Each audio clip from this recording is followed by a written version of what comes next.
Hi, I'm John. And I'm Julie. We're the hosts of the Hartford Fund's Human Centric Investing Podcast.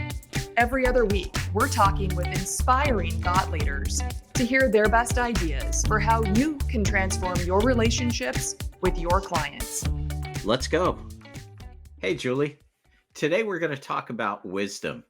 What do you think's the best piece of advice that you've ever received? John, I would have to say the best piece of advice that I've received in my life was from my parents many years ago. And they said, Julie, don't wish your life away. And I remember when I was younger, I wanted to be 16 and then 18 and then 21 and 25. All of these, in my mind, these very key milestones. And all I wanted to do was get to that age. And they just said, it will go fast enough.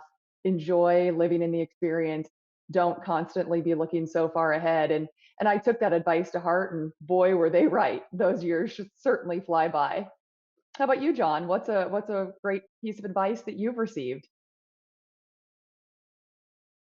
So I had a business mentor, a guy I still look up to this day, who once told me, John, change is inevitable. You are not. In other words, you need to be flexible. You need to look for the next opportunity. You can't restrict yourself to kind of a one track thought about how your career is going to go or how you're going to deal with situations. Life throws a lot of curveballs at you, and unless you can be a little bit flexible and change with the times, you can find yourself on the outside looking in. I thought that was very helpful for me.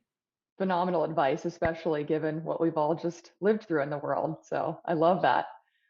Well, today, John, we are very fortunate to have Robert Laura here with us, and I'm so excited to hear some of his wisdom and ideas as we chat today. But Robert is a pioneer in the psychology and social science of retirement planning. He's a three-time best-selling author, nationally syndicated columnist for Forbes and Financial Advisor magazine, and a very well-recognized presenter at retirement conferences across the country. As a former social worker turned money manager, author, and speaker, his work has reached millions of people through 7 books, 12 guides, and over 800 articles. You heard me correctly, 800.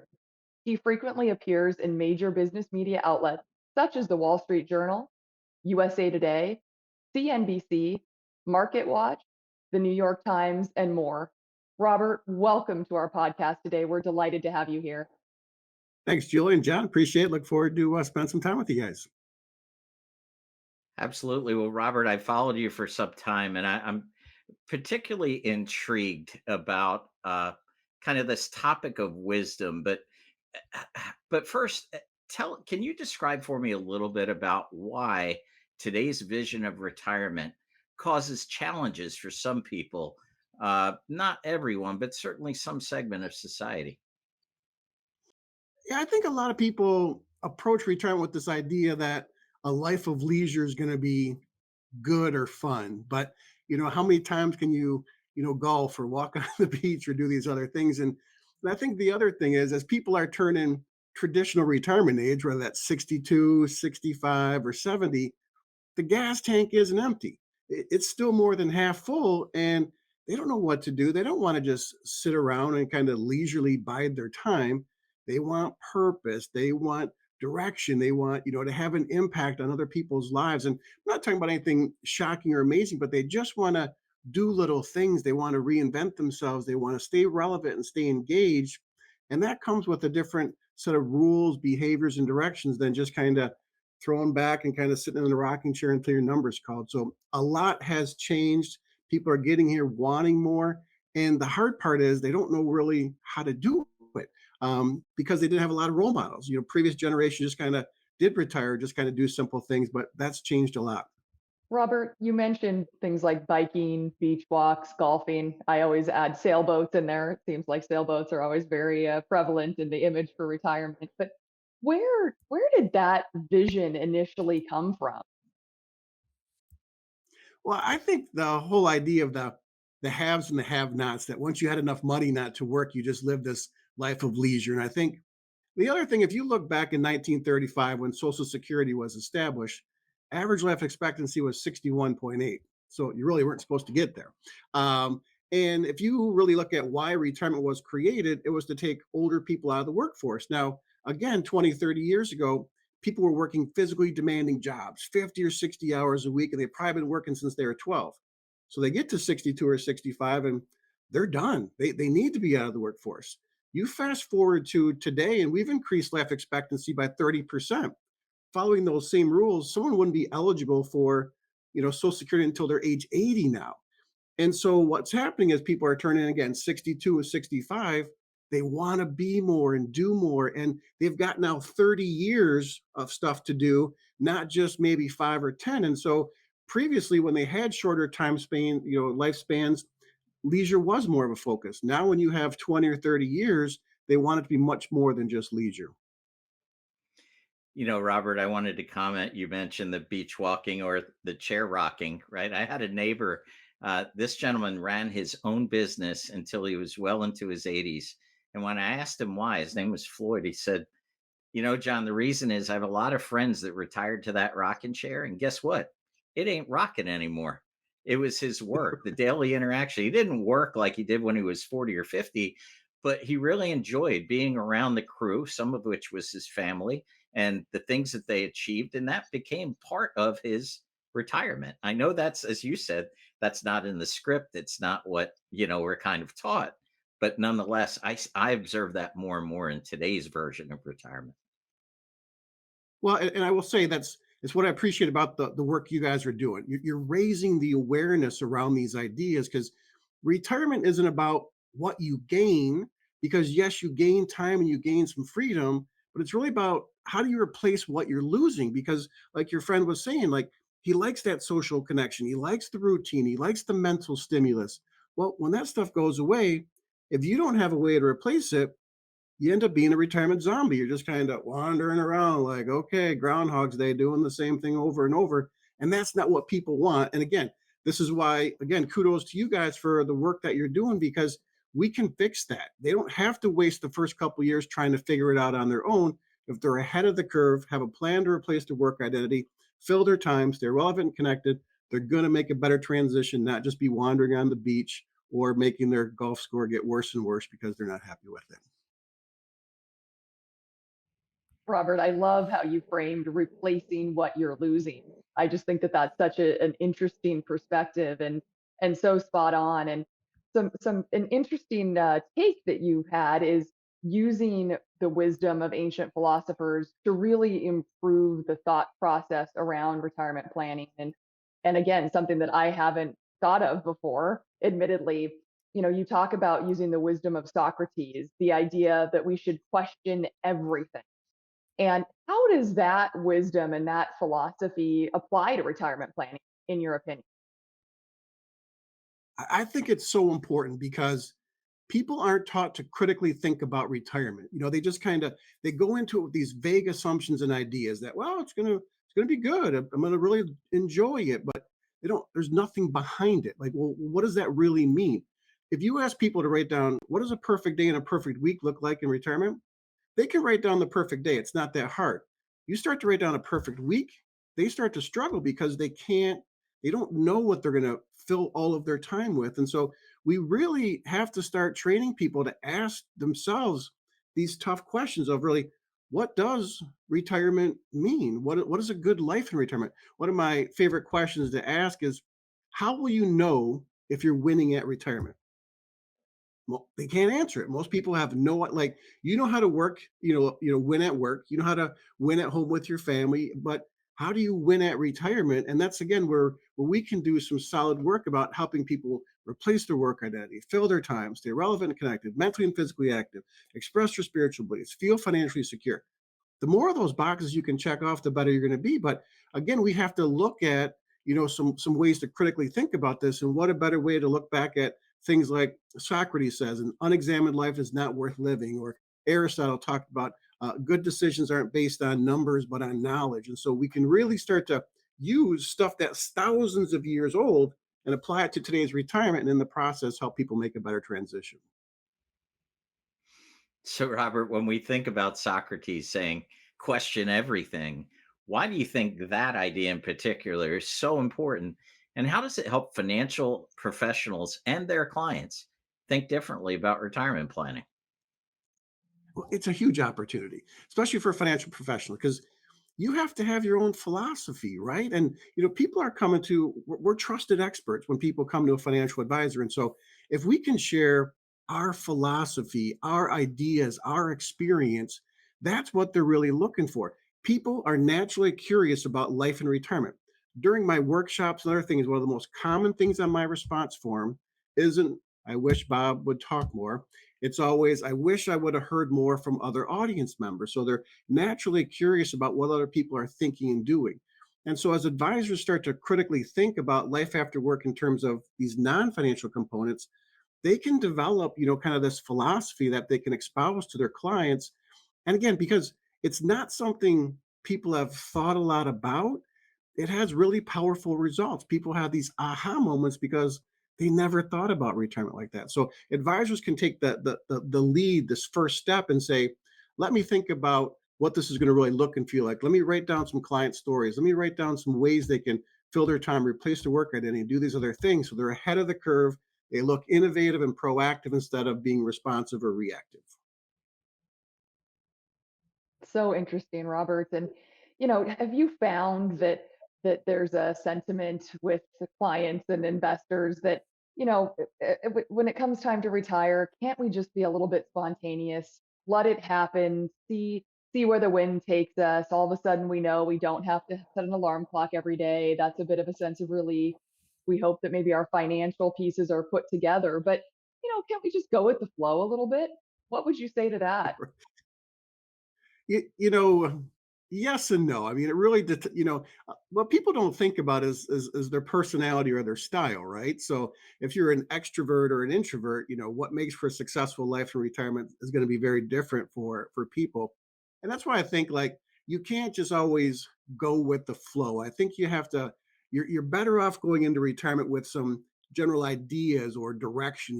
One of my biggest things is I think that the honeymoon phase is one of the most dangerous phases for clients because they kind of just let things go. And I'm not saying they don't deserve to do that, but if you put your life on hold for 3 or 6 months because you're just relaxing and taking it easy, it doesn't automatically come back. So you're not going to maintain those connections at work, or you're not going to be hooked in with your friends or family, or you're not going to be exercising. And so I think as people make the transition, it's really important to have specific goals like, well, and this is again where advisors can really be helpful to say, what are the goals you want to accomplish in the first 30 days of retirement? And what are some goals you want to accomplish in the first year of retirement?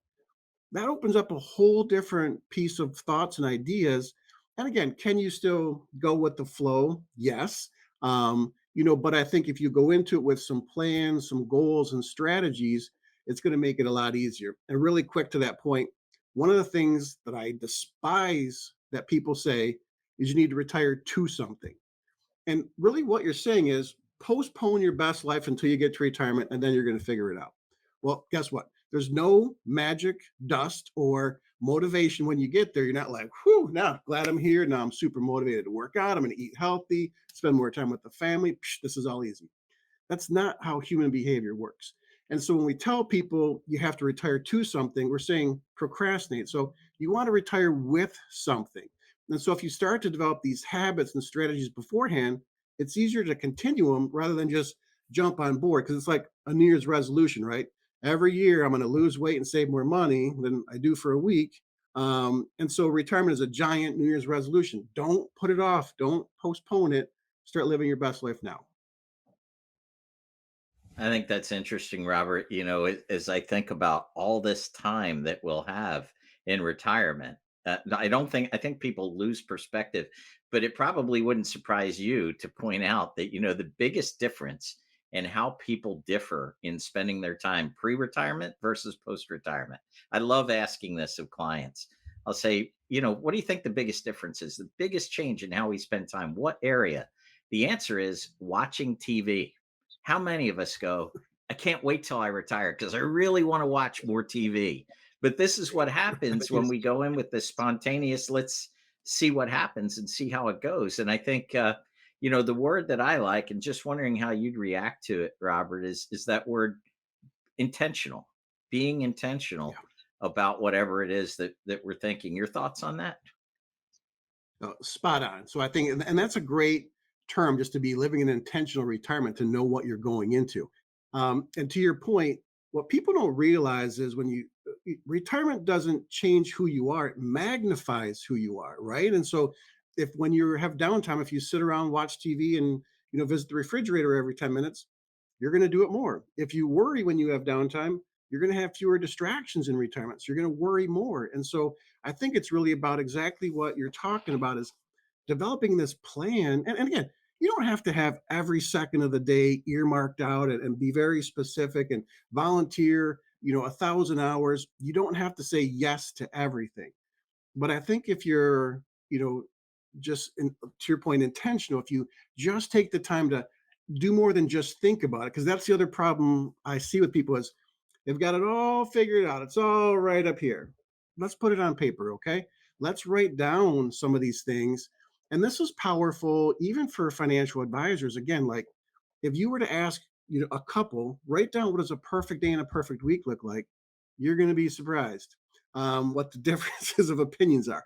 And it's not about marital counseling or fixing that. It's about saying you guys might be seeing some of these things different, and it's something you want to start talking about. So again, I think that, again, being intentional, taking the time to not only think about it, question things about retirement, but then start to write it down so that you have a reference point. Because I'll also say that everyone has these amazing ideas before they retire, right? I'm going to do all this stuff.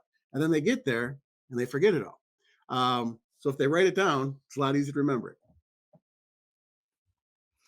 But I also think advisors ought to be thinking for themselves about your Socrates words of wisdom, right? Question everything. Because let's face it, we've been trained to approach retirement in a certain way. And sometimes I think we need to question the practices. And to my point earlier, if change is inevitable, we may not be.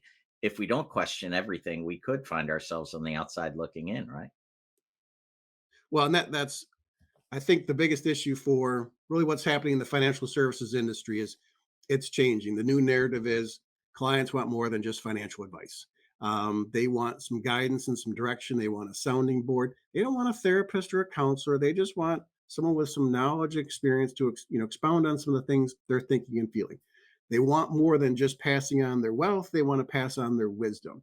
And so I think the role is changing. And to your point, if advisors don't start to question, how am I adding value?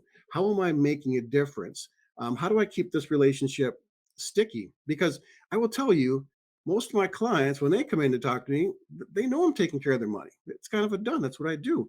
They want to talk about other stuff. And so if you don't develop some of those soft skills and start to see where this trend is going, it's going to be one of those situations you start to lose assets. You're like, oh, maybe I should figure this stuff out. So it is about questioning it's not even what the industry is doing, it's what we could be doing. It's a disservice not to do this extra stuff to clients. That makes so much sense, Robert. And I wanted to repeat something you said because I just think it's so powerful that helping clients retire with something, not to something. I that really struck me, and I just felt like it should be repeated. But if we think about helping financial professionals continue to engage with their clients and add value, as you just mentioned, what would some of the best practices be from your perspective if there was one thing using your concept of ancient wisdom that they could implement with, say, the next client conversation that they have? What would your guidance be? I think it's just developing some bridge questions, some bridge conversations. So asking clients some new questions that move away from the dollars and cents of it to the non-financial. And for example, super low barrier, easy question: do you think it's time to retire the word retirement? Because a lot of people, I mean, they get mad about the term retirement. They're like, I'm not retired. I'm not done. Don't put me on a shelf. Don't put me out to pasture. And you're like, whoa, I didn't know it was that. But it is an emotional topic. And what you're going to get a sense of when you ask that question, again, is that like, what do they want to not have retirement look like? Because they're going to say they want to retire the word retirement. But then to say, well, how would you replace it? What would you replace it with? And again, you're going to hear things like reignitement or rewirement or re-inspirement, because they are starting to see this as that next journey. And so I think advisors can really take some simple steps with a question like that. Another question could be, how has COVID been a precursor to what retirement may look or feel like for you? So again, that now we're talking about everyday life. Like you're like, because you're going to hear, especially for couples, like, well, I'm going to make sure I'm working part time so I'm not around my spouse. Kidding, but like that they've spent so much time together, they're realizing, hey, maybe there's going to be more to this than us sitting around the house and, to John's point, watching TV all day together. So I think it's just, and again, advisors don't have to become therapists or counselors. We're not. I don't want to know why you didn't get an allowance when you're 13. We can just be talking about how has COVID been a precursor. Do you want to retire the word retirement? My question earlier: how will you know when you're winning at retirement? Because what happens again when you ask a question like that? How will you know if you're winning at retirement? They can't answer it, but if you can, you show value, right? That's how you get results. You're like, well, here's how you do it. We have to figure out, how are you going to introduce yourself when you're retired? Are you going to say you're retired? Or are you going to say, well, I retired from my first career and now I'm working on this? And so it is about helping people work through that stuff. And I think the best practice is just better questions. So, Robert, that's a great takeaway. So, really examining the questions we're using, right? Thinking about where they might lead. And again, I would advise for folks to take a look at some of your thoughts around the ancient philosophers, right? Sometimes just a simple statement, a question everything, can kind of stick in our heads, remind us over and over again what we should be thinking about on a regular basis. Robert, Laura, we want to thank you very much for joining us on the podcast today. Thanks for having me. A great time. And if you're interested in reading Robert's article, How Ancient Wisdom Can Improve Your Retirement Planning, visit hartfordfunds.com/wisdom. Again, that's hartfordfunds.com/wisdom. Thanks for listening to the Hartford Funds Human Centric Investing Podcast. If you'd like to tune in for more episodes, don't forget to subscribe wherever you get your podcasts and follow us on LinkedIn, Twitter, or YouTube. And if you'd like to be a guest and share your best ideas for transforming client relationships, email us at guestbooking@hartfordfunds.com. We'd love to hear from you. Talk to you soon.